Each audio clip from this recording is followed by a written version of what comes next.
If you take a look at this particular picture, this in fact was the pinnacle of what Meghan Markle had been searching for all of her life, particularly for the sort of, well, how can you put this nicely? The affirmation, the fact that she'd now suddenly arrived. This was, of course, her sit down with Oprah Winfrey way back then, of course, revealing all of the terrible times that she'd suffered in a very short tenure inside the British monarchy. You see, Meghan couldn't quite believe her luck because doors were suddenly opening at a vast rate.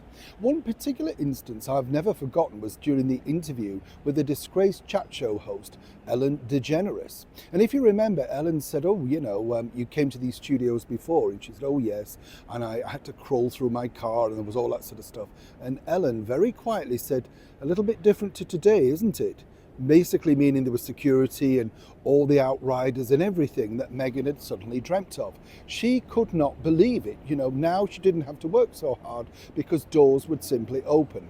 That's what she thought.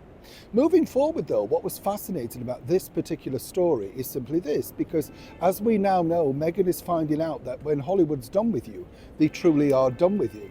And it's something that she literally can't comprehend. She doesn't know what to do next. According to a source inside the Montecito camp, Meghan literally has been left dumbfounded by the backlash. And now what she's finding out is simply this. As ever, let me explain.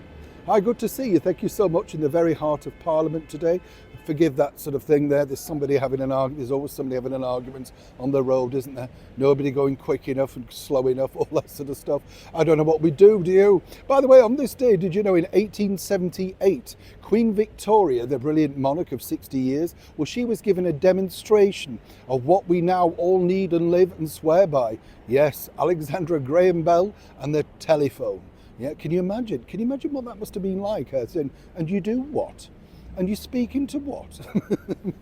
It must have been very strange, don't you think? Of course, she made, obviously once again, somebody like her, the endorsement, you see, because then people wanted the telephone, didn't they? As I've said many times before, though, we've all got a phone in our pocket, but you do miss queuing up at a phone box, don't you? Looking for your change. The peeps, do you remember them? Oh, absolutely. Let's get back to your royal story of the day. Say, for Meghan Markle, this has come as a thunderbolt, No two ways about it. As you know, Justin Bateman, the actress, literally came out and slammed her, as did, of course, many other leading commentators, on national television. This was because she decided to go and visit alongside her now ex-royal husband, Prince Harry, the site of the LA fires. Nobody asked them, nobody requested it. But suddenly they decided to ride roughshod over everybody else and make sure they were picked up by the cameras. Whichever way you look at it, it was the wrong move. But according to the source, Meghan's just literally been left dumbfounded by the lack of this. You see, it's all very well Oprah Winfrey gushing about clever coffee and the gift my friend sent me and the cooking show. What she needed was reaction. And she needed reaction from the likes of perhaps Katy Perry, who's singing at the Invictus Games, maybe even Serena Williams, Oprah herself. What about James Corden in Prince Harry's camp? Nobody's come out to defend them publicly. And this is where they're now truly at. It's catastrophic for them, seemingly because, of course, without that, Hollywood truly has turned on Meghan and Harry.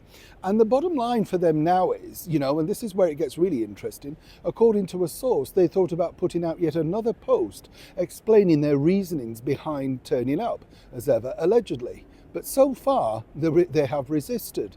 When you look at it this way, you kind of think with all of that money around you, all of those experts, how could you truly keep getting it so wrong on so many different occasions? But seemingly they can.